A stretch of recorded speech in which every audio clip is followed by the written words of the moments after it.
Sexta-feira, 26 de junho de 2026, hora do Café com Cossenza, que entrega tênis fresquinho toda manhã, entrega todos os dias, então já dá aquele like, favorito o café no seu player de podcast ou no YouTube para receber a notificação toda manhã, bem cedinho. E hoje eu vou falar sobre chaves de Wimbledon, que foram sorteadas agorinha às 6 horas da manhã de Brasília, por isso deixei para gravar e postar o café de hoje um pouco mais tarde, para vocês não ficarem sem o assunto mais relevante do dia.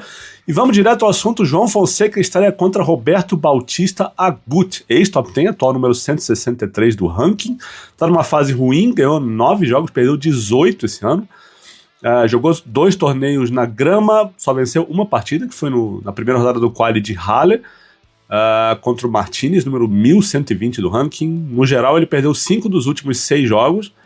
O último top 100 que ele derrotou foi em Miami, o Duckworth na primeira rodada, um jogo em 2 tiebreaks ainda. Então acho que é um ótimo sorteio para o João.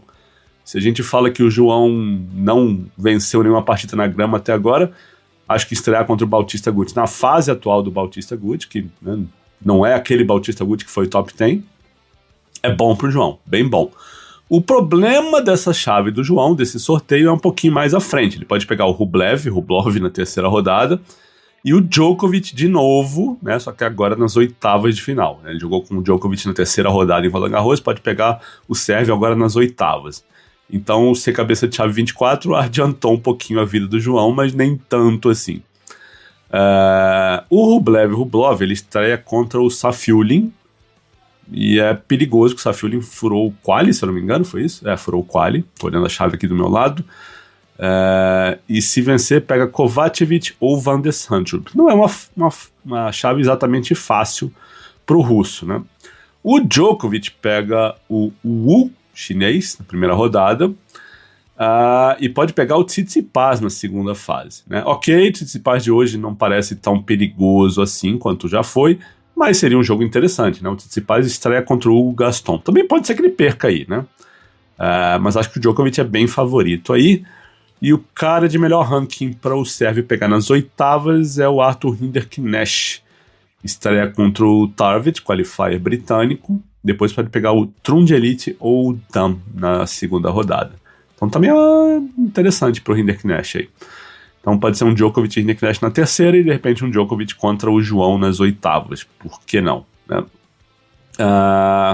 Eu não falei, mas o João pega, se ganhar, né, do Bautista Agut na primeira rodada, ele pega o De Jong, que é número 74 do mundo, ou o Hijikata, que é número 83, nessa segunda rodada. Não são caras tão simples assim. O De Jong fez oitavas em Roland Garros, ganhou um Challenger no Saibro depois. O Hijikata é um cara que saca bem, joga bem dupla, inclusive. Vem fazendo uma sequência interessante na grama. Ele fez quartas no Challenger de Birmingham, fez oitavas no ATP de Stuttgart, furou o quali em Queens, foi até as quartas. Então tem um perigo aí sim, é um cara que não pode entrar descuidado, né? Tem armas para jogar bem na grama. E o Rublev, como eu já falei, né, só fez pode pegar o João na terceira rodada, só fez um torneio na grama, ele perdeu do Urkacz na estreia em Halle, depois foi jogar aquela exibição do Budos, ele ganhou do Shevchenko e perdeu do Kokkinakis, 2 jogos em match tie-break, mas torneio de exibição, é bom para aquecer, treino, mas não dá para se basear muito nesses resultados aí. Mas, como eu falei, ele pega o Safiullin, que furou o quali na primeira rodada, então tem um risco aí pro Rublev, viu? Ele que se cuide. Ele tem resultados bons em Wimbledon, já fez oitava, já fez quarta, mas também já tomou a primeira rodada. E nunca se sabe com ele, né? Pode estar num dia louco, errando tudo, e de repente nem passa dessa estreia. Mas, olhando assim, fazendo uma análise geral, eu não gosto dessa chave do João, porque tem esse Djokovic aí nas oitavas. E o Djokovic, como eu falei, né, lá um mês atrás em Roland Garros, eu acho que ele estando fisicamente bem, e óbvio que tem um ponto de interrogação grande aí, porque o corpo do Djokovic hoje aos 39 anos não é o corpo do Djokovic de 29, ele vem encontrando problemas físicos aqui e ali, mas o Djokovic fisicamente inteiro em Wimbledon é muito mais perigoso do que o Djokovic em Roland Garros. Acho que as armas dele são mais eficientes, em Wimbledon os pontos são mais curtos, ele saca bem, a devolução dele faz mais diferença ainda em Wimbledon, ele ainda se movimenta muito bem, e ele é um cara que entende o jogo, ele é taticamente um gênio, um mestre, ele sabe o que fazer, quando fazer, ele tem as curtinhas, ele sabe jogar bem na rede, no fundo de quadra nem se fala, a consistência dele, então com pontos mais curtos, com jogos mais curtos, uma exigência física menor, óbvio que a grama exige uma movimentação diferente, exige mais velocidades, né, as trocas de direção puxam mais na grama do que no saibro, tem que ser mais rápido, e a grama dá menos estabilidade, principalmente nos primeiros dias de torneio, porque a grama está novinha, fresquinha, escorrega mais. Mas eu continuo achando que o Djokovic é muito mais perigoso em Wimbledon do que em Roland Garros. E se ele jogar no nível que ele jogou em Roland Garros, ele é muito mais perigoso em Londres do que em Paris. Então, por isso eu não gosto tanto da chave do João. Acho que é uma chave interessante para as 3 primeiras rodadas. Mas se a gente considerar todas as possibilidades de adversários que ele podia pegar nas oitavas, o Djokovic talvez seja pior, né? O Djokovic e o Sinner. O que mais, gente? A chave do Sinner não é exatamente simples, mas também não me parece das piores, viu? Ele pega o Kecmanovic na estreia, pode pegar o Busse, o Brooksby ou o Vukic na terceira rodada, o Roder, o Shapovalov ou o Darderi nas oitavas, quartas contra quem avançar da seção do Medvedev e do Ruud. Já vou falar sobre isso, mas tem Tommy Paul, tem Nakashima ali também, tem o Cilic e o Urkacz, que são os adversários de estreia do Medvedev e do Ruud. Isso vai ser muito louco. A primeira rodada tá cheio de jogo bom, já vou chegar nessa parte. Então, assim, é uma chave boa pro Sinner, eu acho. Óbvio que seria semifinal contra Djokovic, ou quem sabe João Fonseca. Então, nunca é melhor pegar o Djokovic nessa metade da chave. Mas não é uma chave ruim nas primeiras rodadas, eu acho que pro Sinner. Zverev, que é o cabeça de chave 2, ele estreia contra o Blocks, que eu acho que em termos de estreia não é nada divertido, mas, enfim. Eu acho que é um jogo bom. O Zverev pode pegar o Arnaud na terceira rodada, Francisco Cerúndolo ou Lerhetka nas oitavas. Nas quartas a coisa já fica mais forte, né? Porque ali tem Fritz, Bublik, Tiafoe, Etcheverry e o Jack Draper, que tá solto ali, vai pegar o Taylor Fritz na primeira rodada. Para mim, o melhor, se não um dos melhores jogos. Tem muito jogo bom nessa primeira rodada da chave masculina, cara, tá muito louco. Aliás, vamos falar logo dessa lista, vai. Tem Medvedev e Cilic, cara, que insano. Tem Fritz contra Draper, que eu acabei de falar. Tem Ruud contra Urkacz. E tem os irmãos Cerúndolo contra os espanhóis. Tem o Juan Manuel Cerúndolo pega o Fokina. Cara, e pode acontecer qualquer coisa nesse jogo. E o Francisco Cerúndolo pega o Jaume Munar. Muito interessante, eu acho, também.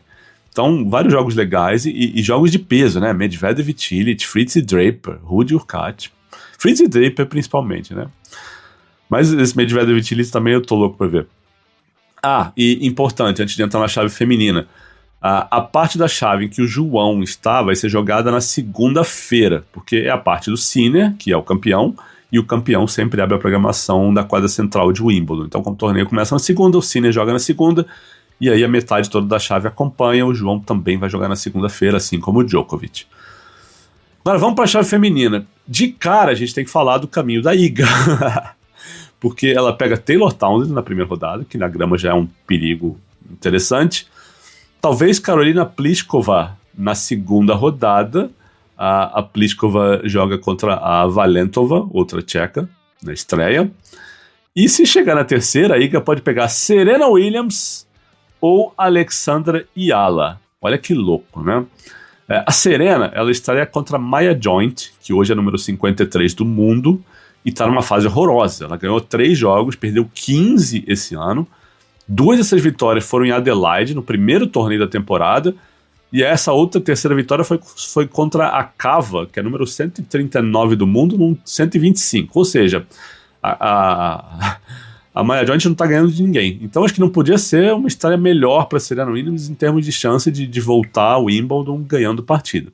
Óbvio que pegar a Yala na segunda rodada, e a Yala estreia contra a Sarasua, é favorita, claro. Pegar a Yala na segunda rodada não é ideal.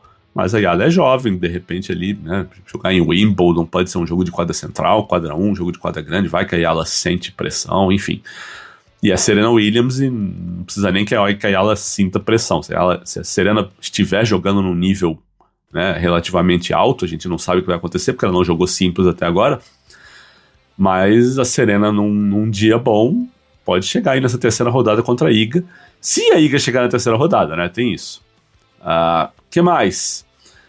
Beatriz Haddad Maia. estreia contra Maria Timofeeva, número 92 do mundo, que passou o qualifying. Antes, na grama, ela jogou o qualifying em Berlim, perdeu na primeira rodada da Sarasua. A Bia e a Timofeeva jogaram no Australian Open de 2024, a Timofeeva venceu, foi um jogo de terceira rodada. Mas esse ano, antes de jogar na grama, ela ganhou 2,125 no Saibro, Istambul e Makarska. Jogou o quali de Roland Garros, perdeu, se não me engano, na segunda rodada. Não é um grande sorteio para a Bia, porque a Timofeeva vem ganhando o jogo. Mas, importante aqui, como eu venho falando recentemente, é a Bia, o estado mental da Bia, o tênis dela. Né? Vamos ver o que acontece. Né? Torcer para que algo funcione em Wimbledon melhor do que vinha funcionando no circuito. Até o momento, infelizmente, a gente não tem nada animador a dizer. A última derrota dela para a Sasha Vickery foi uma atuação muito ruim, contra uma adversária que nem jogou isso tudo. Então, né, não dá para olhar com muito otimismo para o momento da Bia. Mas resta torcer, né?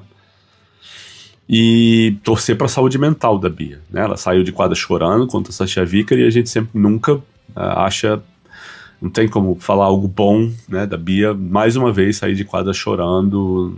E óbvio que algo ali não tá legal, muito além do que é tático, técnico. E fica, né, a torcida, não minha, não tô aqui para puxar saco de ninguém, para, né, ficar, mas quando a gente não tem nada animador para dizer, ou no sentido de olhar para os jogos da Bia e falar, nossa, ela tá evoluindo aqui, tá evoluindo ali, tá perto de virar uma chave, não passou essa impressão em nenhum dos últimos jogos. Mas quando não tem nada animador para dizer, a gente tem que torcer, né, para que ela internamente ache uma saída, ache uma solução e reencontre um tênis e a saúde mental que permitam ela, se não vencer no circuito, pelo menos estar num lugar de paz de espírito. Mas se a Bia vencer, ela pega a Elise Mertens ou a Laura Siegemund na segunda rodada. E na terceira, se ela chegar lá, talvez a Helena Rybakina. Rybakina estreia contra a Boasson e depois pega a Ruse ou a McNally. A Sabalenka, cabeça de chave 1, estreia contra a Kostovic, que é uma sérvia de 18 anos, número 184 do mundo, que furou o quali. Mas o legal dessa chave aí é que ela pode ter uma Raducanu ou uma Ostapenko na terceira rodada, se a Raducanu estiver saudável, isso é outra história.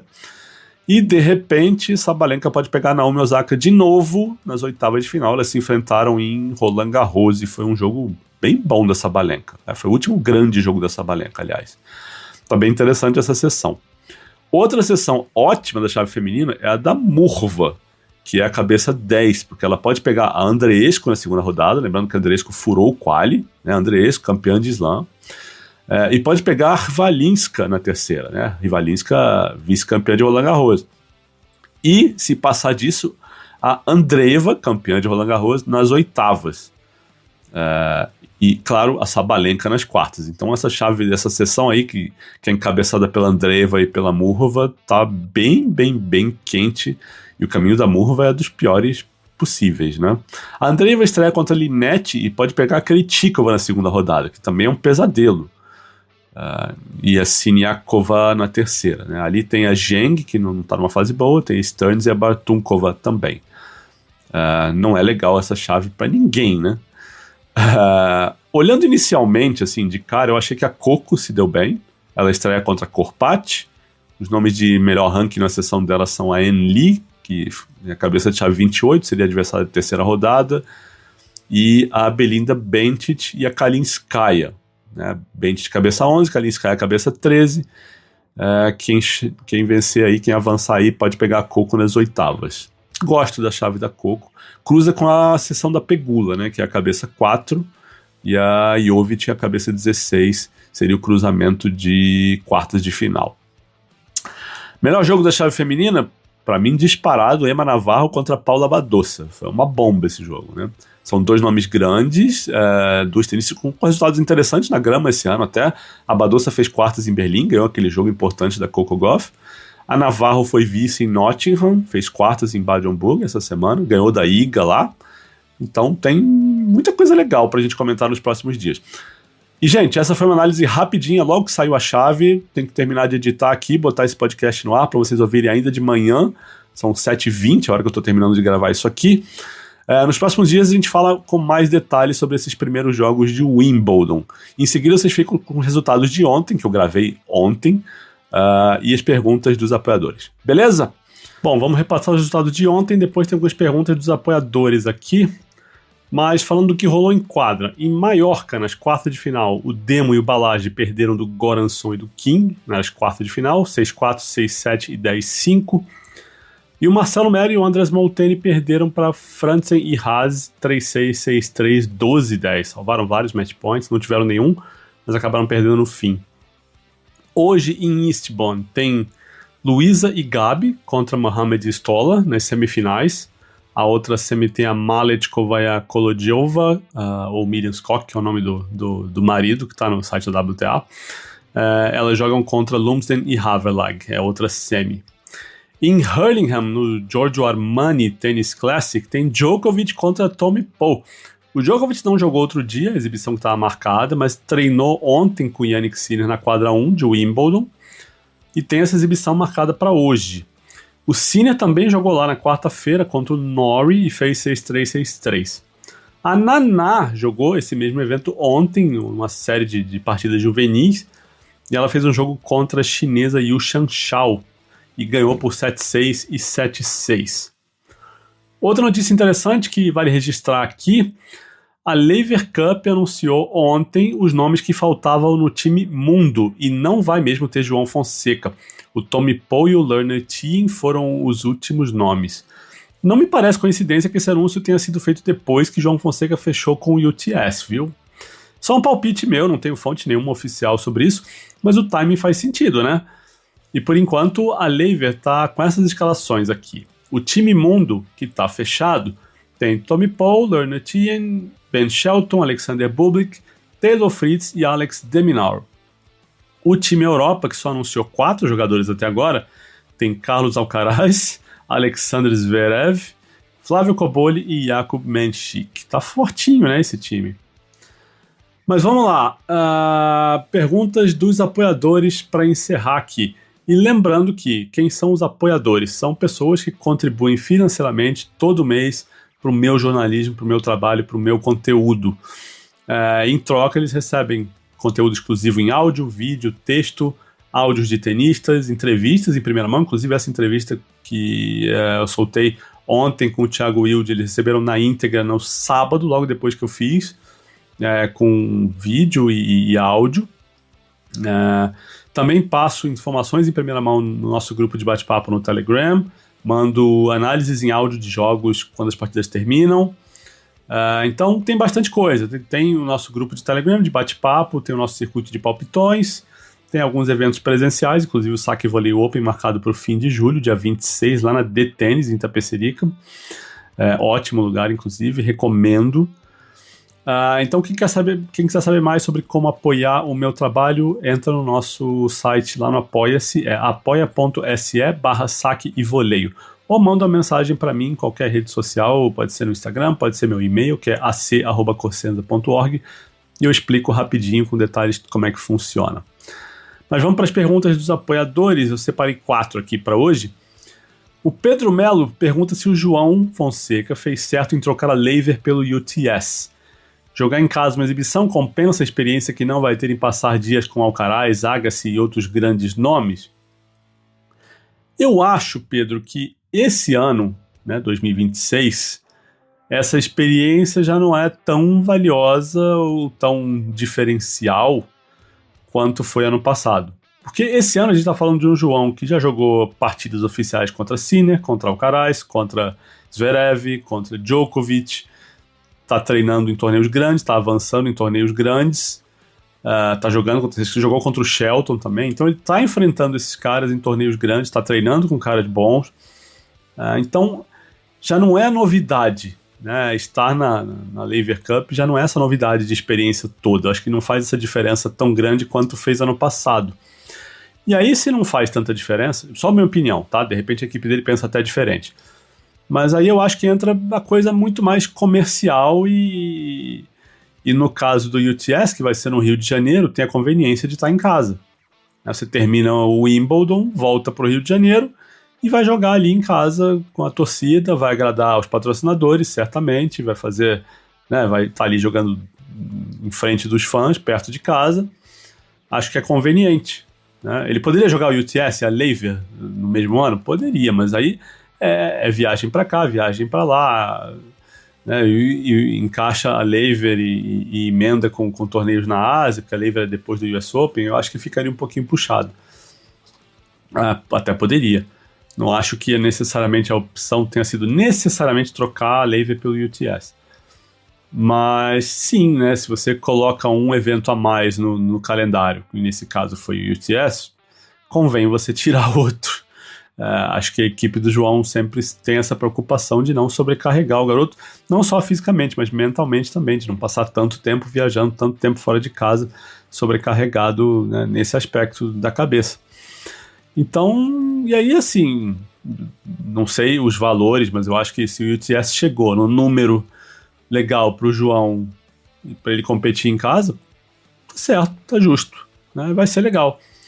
É um evento que eu acho que tem até um pouco menos de compromisso em termos dentro de quadra do que a Laver, porque a Laver está jogando por um time e você não joga ali tão relaxado assim, se perder, dane-se, não é bem assim que funciona.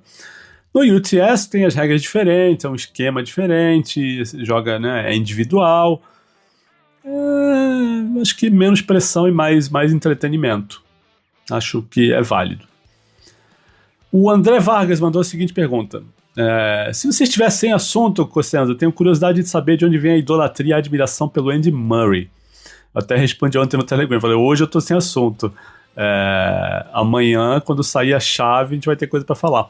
Mas, resumidamente, André, o Murray é um cara que, assim, eu gosto muito dos posicionamentos dele, sempre gostei em entrevistas, ele sempre foi muito educado, muito polido, nunca deixou, nunca se esquivou de grandes assuntos, sempre deu suas opiniões, e o que ele fez dentro de quadra foi enorme, né, porque, assim, tem toda a história da família dele ter sobrevivido a um tiroteio, um massacre na escola dele quando era criança, isso é uma história bem conhecida, mas eu acho que o fato de ter crescido e com toda a pressão, com todos os olhos da imprensa do Reino Unido, com toda aquela ânsia de ter um homem campeão nas simples de Wimbledon, que era algo que não acontecia, né, quando ele ganhou eram 77 anos de jejum, uma expectativa muito grande, um escrutínio muito grande, tudo quanto é tipo de notícia, de fofoca, de especulação,